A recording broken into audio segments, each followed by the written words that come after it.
Hi, it's Kirby Summers. Today is March 29th, and I welcome you to my true crime podcast.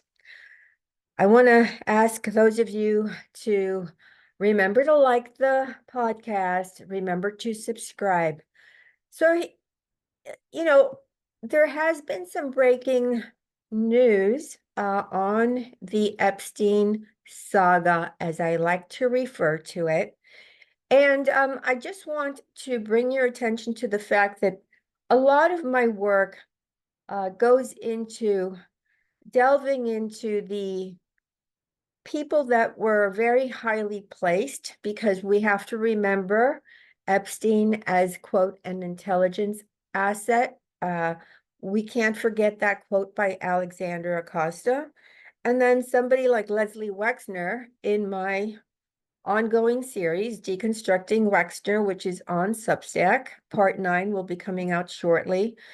I pretty much go into great uh, detail, going into the past, bringing it forward into the future to connect the dots in a way that you can see it, so that you can see that someone like Wexner, it was also slash is also part of the intelligence community. So an article just came out sort of saying that the people that visited Epstein's island were in fact being kept track of, where they lived, where they sort of stayed when visiting Epstein's island before going to the island, that their phones were tracked. And this, obviously, for me, it's not surprising, because if you're running a covert intelligence operation, which we know was what Epstein and Maxwell were doing, then you're going to be spied upon. Now, again, pointing to an article that I posted on my Substack, I named the person under whom Epstein was contracted to run this, what is called a blackmail and trafficking operation. The failure that I have noticed among, and I'm going to use the quote, indie writers, is that, okay, everybody knows that there's a blackmail operation that is used by really literally almost every government. But what they fail to tell you is, what is it being used for specifically on each person? Well, an independent intelligence company by the name of Near Intelligence, who, by the way, has filed for bankruptcy, and it has rebranded itself as Azira. I'm going to spell that for you. Azira. Was in fact following and keeping track of the data points for the locations of the people who visited Jeffrey Epstein's island, Little St. James. I'm going to read some of that article to you. It appeared in Wired magazine. And so basically, about this company, the way that they present themselves. And what's interesting also is the companies they do work for are companies that relate back to Epstein. I might do an article about this, because getting into this right now would defeat the purpose of my reading the latest article, but they relate back to Epstein. So then you can keep connecting dots as to who else is part of this larger covert intelligence operation, which, had to have been government approved. So what the way they describe themselves is they're a full stack data intelligence platform curating one of the largest sources of intelligence on people and places. If that sounds like, quote, Big Brother, it's because it is. It's just an arm, sort of like a cutout. They collect they say they have patented technology to analyze data to deliver insights on approximately 1.6 billion unique user IDs, okay? So there's an article with sort of little red dots on the map of the United States showing where a lot of the people who visited Little St. James, where they live and where they work. And I think I'm going to use that map either as the cover for this podcast, or I'll just put it on my Twitter. So I'm going to read as much again of the article as I can. So it starts: nearly 200 mobile devices of people who visited Jeffrey Epstein's notorious P Island in the years prior to his death left an invisible trail of data pointing back to their own homes and offices.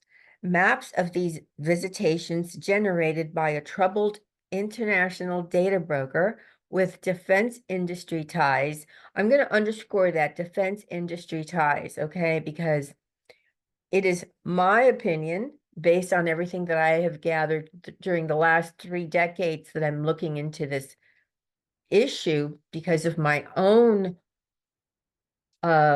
person that I detail in my memoir, The Billionaire's Woman. So underscore defense industry. And then I'm just going to continue. Discovered last week by Wired, document the numerous trips of wealthy and influential individuals seemingly undeterred by Epstein's status as a convicted sex offender. The data amassed by Near Intelligence, a location data broker, roiled by allegations of mismanagement and fraud. Again, I'm going to interject. Whenever you see a new company, such as this Near company, Near Intelligence, go into bankruptcy within the year of, quote, going, becoming a public company and then declaring bankruptcy, that should be a ding, ding, ding, uh, it's an intelligence operation. That's exactly what was done by Southern Air Transport when they relocated to Ohio. They went, quote, bankrupt after 3 years, and it happens all the time. My abuser was also involved in many companies that, declare themselves bankrupt only to reemerge again under another name because maybe they have been outed for something like this, for example. Okay, so that is a pattern that I've noticed during the last 3 decades, again, that I've been looking into this kind of information. So, all right, so it goes on to say that the data amassed by Near Intelligence, a location data broker roiled by allegations of mismanagement and fraud, revealed with high precision the residences of many guests of Little St. James, a United States Virgin Islands property where Epstein is accused of having groomed, assaulted, and trafficked countless women and girls. Some girls, prosecutors say, were as young as 14. The former Attorney General of the United States Virgin Islands alleged that girls as young as 12 were trafficked to Epstein by those within his elite social circle. So then I'm going to continue with the article. The coordinates that Near Intelligence collected and left exposed online pinpoint locations to within a few centimeters of space. Visitors were tracked as they moved from the Ritz-Carlton on neighboring St. Thomas Island, for instance, to a specific dock at the American Yacht Harbor, a marina once co-owned by Epstein that hosts an impressive array of pleasure boats and mega yachts. Again, I'm going to interrupt and say that that is where Wexner's yacht would place themselves, as well as the yacht of,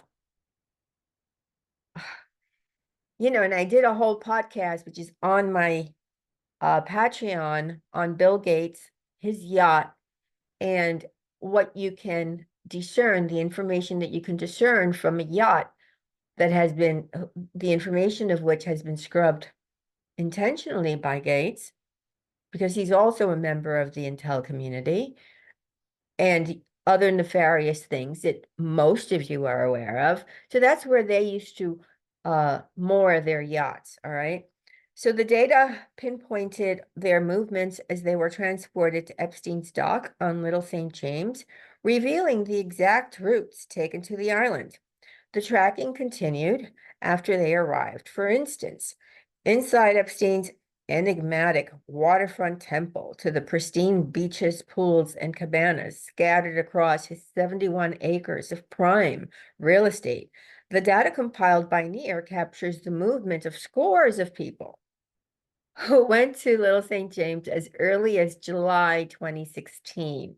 So as of July 2016, the government, and I'm going to tell you that it's the government of the United States, wanted to keep track of Jeffrey Epstein's movements and of the movements of the people that he was able to, I'm going to use the term reel in, although that's not necessarily the proper term, but for this platform, that's the word I'm going to use, who went to the island commencing with the date of 2016.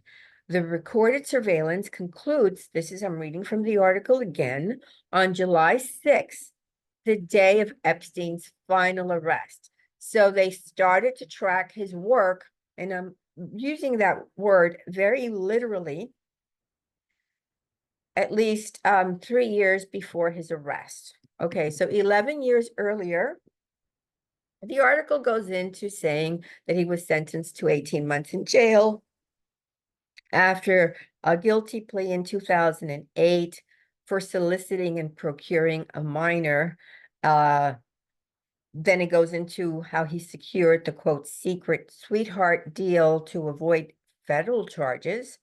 And then it goes on to explain how renewed interest in the case, prompted by the investigation of the Miami Herald, began new charges against Epstein, who was then apprehended at New Jersey's Teterboro Airport on July 6, 2019. So while it says that, it just goes on to repeat the information that we know, it goes on to add about Ghislaine Maxwell, who they call a former British socialite and an Epstein accomplice. I would call her more a co-conspirator. She was number 2 of this covert operations, but they call her an Epstein accomplice in this article, was convicted in 2021 on 5 counts, including sexual trafficking of children by force.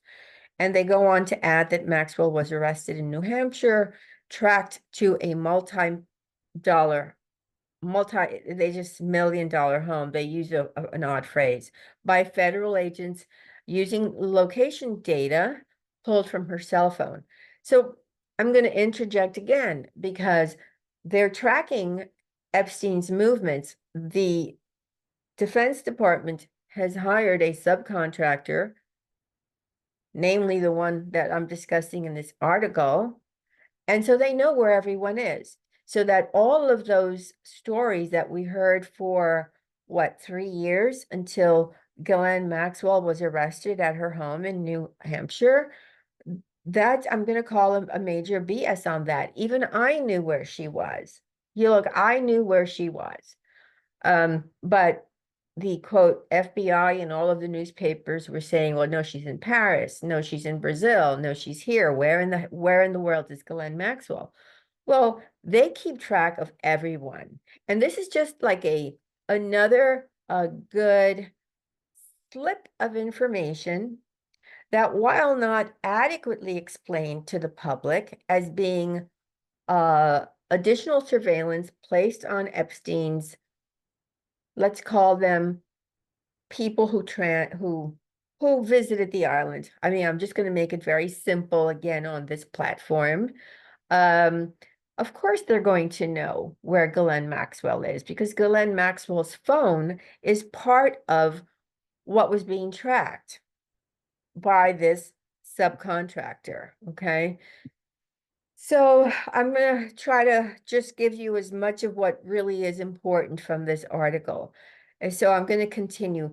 Now, however, 11,279 coordinates obtained by Wired show not only a flood of traffic to Epstein's island property nearly a decade after his conviction as a sex offender, but also point to as many as 166 locations throughout the United States where near intelligence infers that visitors to Little St. James likely lived and worked. So it also points to cities in the Ukraine, the Cayman Islands, Australia, among others. Near intelligence, for example, tracked devices visiting Little St. James from locations in 80 cities, crisscrossing 26 United States territories, with Florida, Massachusetts, Texas, Michigan, and New York topping the list. The coordinates point to mansions and gated communities in Michigan and Florida, homes in Martha's Vineyard and Nantucket in Massachusetts, a nightclub in Miami, and the sidewalk across the street from Trump Tower on Fifth Avenue in New York City. If you are unaware of what was across the street from Trump Tower in New York City, I will tell you now because I live in New York City and I know exactly what's across the street. Across the street from Trump Tower is one of the Abercrombie and Fitch locations. In fact, their main Manhattan location, also owned by one Leslie Wexner, famously known for Victoria's Secret. So that is the location that was tracked the most. And as you know, Mike Jeffries has gotten himself into hot water, and there have been multiple allegations of abuse against that specific company. And literally, it's across the board with regard to all of the Wexner-owned properties, because Wexner, as I detail in my series, Deconstructing Wexner, was a PSYOP operator, much the same way that they used Gloria Steinem. I go into details on that again on my Substack. If you are unaware that Gloria Steinem was CIA, and not just for the first part of her life, which is the only thing she ever admitted to, but for the remainder of her life, because Ms. Magazine was funded through another asset by the name of Mortimer Zuckerman, who's another person that I know through my personal interactions with my own abuser. And so he was used to fund Ms. Magazine, whose purpose was not for the Brown Roots women's liberation movement, but was for an ulterior motive that CIA had in plan. Again, I write about this on my Substack. And in fact, there's a free article I uploaded yesterday about this. So it just goes on to repeat the same information that I've already read to you about how they've tracked all of these phones. And then it goes on to sort of complain that, you know, they don't want companies like this following people. Well, this is a bunch of nonsense because we're all tracked all the time, everywhere, you know, and it's been happening since, you know, before Martin Luther King was assassinated. We have been surveilled illegally, as said by Edward Snowden. And look what happened to him. Anyone who really steps up and shares true information, not the propaganda that's fed to you by mainstream, but tells you real information, is really silenced in a multitude of ways. I myself have been the target of trollism. You know, I lost my main Twitter account in 2022, November of 2022. And even before that, all of my platforms had been removed. Anyone, again, who tries to tell the public and share insights as to what's really going on is heavily pushed back. If they can't kill you, and in my case, they've tried, if they can't kill you, they will try to discredit you. So with that, I'm going to just end this podcast now. I'm going to ask you to do me a favor, give it a like so that it does help the algorithm on, this platform. That's the only way that we can share the information that we collectively know. And let's do it while we still can. Okay, guys, you have a good day. Bye.